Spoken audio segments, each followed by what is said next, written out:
एक बार इंद्र और बृहस्पति दोनों महादेव से मिलने कैलाश जा रहे थे। रास्ते में उन्हें एक वृद्ध सा साधु मिला। कमजोर, कपड़े फटे हुए, बहती हुई दाढ़ी और आंखें मानो नदी में तैरता हुआ लोटस। उसने इनका रास्ता रोका और इनको आगे जाने नहीं दिया। भला बुरा बोलने लगा और बहुत ही अपमान करने लगा इन दोनों को, इंद्र और बृहस्पति का। और फिर अटैक कर देने लगे, और अटैक भी ऐसा कि ये दोनों हिल नहीं पाए, उससे जीत ही नहीं पाए। इंद्र ने फिर अपना वज्र को बुलाया। वज्र का स्मरण करके उसने वज्र छोड़ा, और जैसे ही वज्र उस तक पहुंचा, महादेव निकले जो उनका टेस्ट लेने आए थे। नमस्कार दोस्तों, मेरा नाम है प्रेरक शर्मा और मैं आ गया हूँ आपके मंडे पे उसको कम करने। जैसे ही इंद्र ने वज्र छोड़ा, महादेव ने वज्र उनकी ओर आता देख गुस्से से वो बहुत लाल हो गए थे। गुस्सा इतना बढ़ गया कि दोनों आंखें ना संभाल पाई, तीसरी आंख को खोलना पड़ा। और जैसे ही तीसरी आंख खुली, मानो सब नष्ट होना शुरू।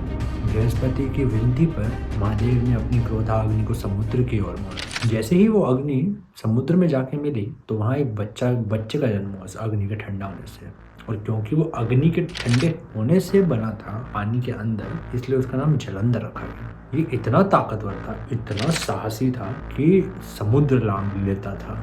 शेर, चीते, ये इसके पेट्स थे। बल में तो इसका कोई मुकाबला ही नहीं था। जब ये बड़ा हुआ तो इतना सुंदर, इतना अट्रैक्टिव कि हर लड़की इस पे मर मिटे। शुक्र ने इसकी ताकत, इसकी बुद्धि और इसके शौर्य को देखकर इसे दैत्यों और दानवों का राजा बना दिया। उसका विवाह वृंदा से हुआ। तो एक बार भार्गव ऋषि जलंधर से मिलने उसके महल में आए और जलंधर को समुद्र मंथन की पूरी कथा सुनाई। कैसे देव और राक्षसों दोनों ने मिलकर समुद्र का मंथन किया, और जैसे ही उसमें से अमृत निकला, सारा का सारा अमृत देवों के पास चला गया। और जब राक्षसों ने उसको प्राप्ति की कोशिश करी तो राहु का सर काट दिया। ये सुन जलंधर आग बबूला हो गया, गुस्से में भर गया, स्वर्गलोक पे हमला कर दिया। युद्ध इतना भीषण कि कई 100 साल चला। मानो एक आग है तो एक पानी, पता नहीं चल रहा है कि कौन जीत रहा है कौन हार रहा है, खत्म ही नहीं होके दे रहा है। लेकिन धीरे धीरे जैसे जैसे टाइम बीता, राक्षसों का पलड़ा भारी होना शुरू हो गया। क्योंकि शुक्राचार्य के पास एक छुपा हुआ हथियार ये था कि वो किसी भी मृत शरीर को जिंदा कर सकते हैं। तो देव जैसे ही राक्षसों को मारते, शुक्राचार्य उन्हें जिंदा कर देते और वो वापस लड़ाई में शामिल। तो ये युद्ध चलता था। फिर जब राक्षसों का दल भारी हो गया काफी, तो देवों ने नारायण का स्मरण किया। नारायण में पूरी शक्ति से अपनी तलवार नंदिका के साथ आए। कई सदियों तक ये युद्ध चलता रहा। दिन रात, सुबह शाम ये युद्ध चलता रहा। भगवान विष्णु जलंधर की युद्ध नीति से बहुत ही ज्यादा impressed थे, बहुत ही ज्यादा कायल हो गए थे। और उसे बोला कि मांगो, क्या मांगते हो जलंधर, मैं तुमसे बहुत खुश हूँ। जलंधर बहुत समझदार था।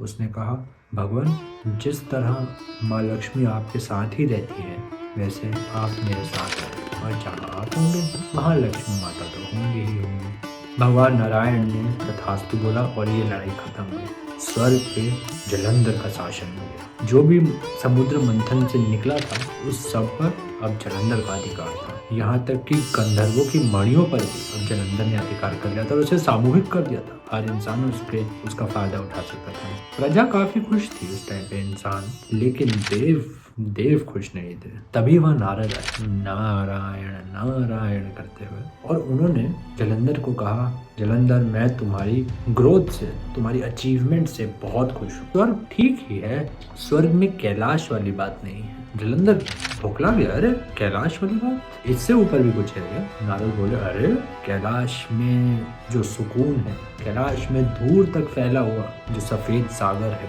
वहाँ अमृत उगता है, अमृत हर ओर खुशहाली। कोई किसी का बैर नहीं, कोई किसी का दोस्त नहीं, सब पर भ्रम है। अहम ब्रह्मस्मि, वहाँ ये सच हो जाता है। जो सोचो वो तुम्हारे सामने आ जाता है, जो मांगो वो तुम्हारा हो जाता है, और मन हमेशा शांत रहता है। अरे इससे बड़ी बात क्या होगी कि सांप और चूहा एक ही छत के नीचे सोते हैं, मोर और सांप एक छत के नीचे रहते हैं, गाय और शेर एक ही घर में रहते हैं। जलंधर जो पहले कैलाश में इंटरेस्टेड नहीं था, वो भी इंटरेस्ट लेके सुनने लगा और कहा, और बताओ। आगे बोले, आकाश भी जहाँ पे छोटा लगे, स्वर्ग जहाँ पे बोना लगे, ऐसा है कैलाश, जहाँ सब कुछ शांत लगे। सारी शक्तियाँ वहाँ से निकलती हैं, सारी मणियाँ वहाँ जाती हैं, सारी औषधियाँ वहाँ पे रहती हैं, सारी निधियाँ वहाँ पे बनती हैं और तुम कहाँ गंगोत्री छोड़ के ये समुद्र में हो, वहाँ पे तो अमृत बनता है। राक्षसों को अमृत से कुछ ज़्यादा ही लगा था। अमृत सुनते ही जलंधर के कान पे खड़े हो गए। फिर नारद मुनि ने एक आखिरी दाव खेला और माता पार्वती की खूबसूरती की तारीफ करी और ये कर वो वहाँ से चले गए। जलंधर बौखला गया। जलंधर को अब न आफ सूझे न ताव, हर जगह बस कैलाश ही कैलाश दिखे। कैलाश पाना चाहता था, माता पार्वती को देखना चाहता था, यही उसकी इच्छाएं रह गई थी। शीघ्र ही उसने सेना इकट्ठी करी और कैलाश की ओर चढ़ाई कर दी। कैलाश के तल पर पहुंच उसने देखा भव्य कैलाश को, असीम कैलाश को, और देख चकाचौंध हो गया। जलंधर की सेना कोई मामूली सेना नहीं थी। इसमें देव थे, गंधर्व थे, इंसान थे, राक्षस थे और न जाने कौन कौन सी तरह के लोग थे। हर तीनों लोगों के इसमें सेनाएं शामिल थी। शिव के गणों ने जलंधर से युद्ध करना चाहा तो जलंधर ने सिंगल हैंडेडली डिफीट कर दिया। वो कोई चांस ही नहीं रखते थे उसके आगे। फिर आए कार्तिकेय, शिव जी के बड़े बेटे, जिन्हें सेनापतियों के सेनापति कहा जाता है। उनसे बेहतर लड़ाई में कोई नहीं है। वो भी जलंधर के सामने ना टिक पाए। फिर आए हम सबके प्रिय गणेश जी। गणेश जी और जलंधर के बीच में इतना भीषण युद्ध हुआ कि गणेश जी बेहोश ही हो गए। उन्हें कुछ याद ही नहीं। नींद उनकी खुली सीधा युद्ध के बाद। नंदी उन्हें उठा के लेके आए रणभूमि से। अंत में शिव को ही उतरना पड़ा। उन्होंने कहा ये तो भाई कुछ गलत आ गया।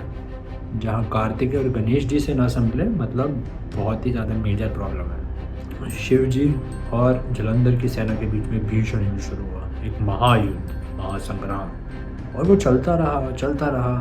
बीच में जलंधर ने सबकी आंखों से बच के माँ पार्वती के पास शिव जी का रूप लेके जाना ठीक समझा, और वो ऐसा ही हुआ। वो शिव जी का रूप ले माता पार्वती के पास पहुँच गए। लेकिन माता पार्वती उन्हें देखते ही पहचान गई कि ये उनके महादेव नहीं है और वहाँ से भाग गई। जलंधर और शिव जी का युद्ध आखिरी चरण में था।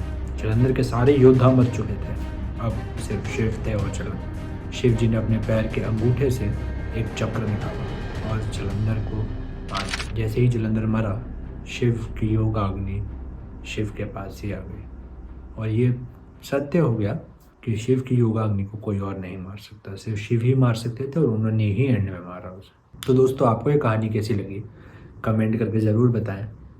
मिलते हैं अगली बार एक नई कहानी के साथ। तब तक के लिए लाइक, सब्सक्राइब एंड शेयर कहानी का।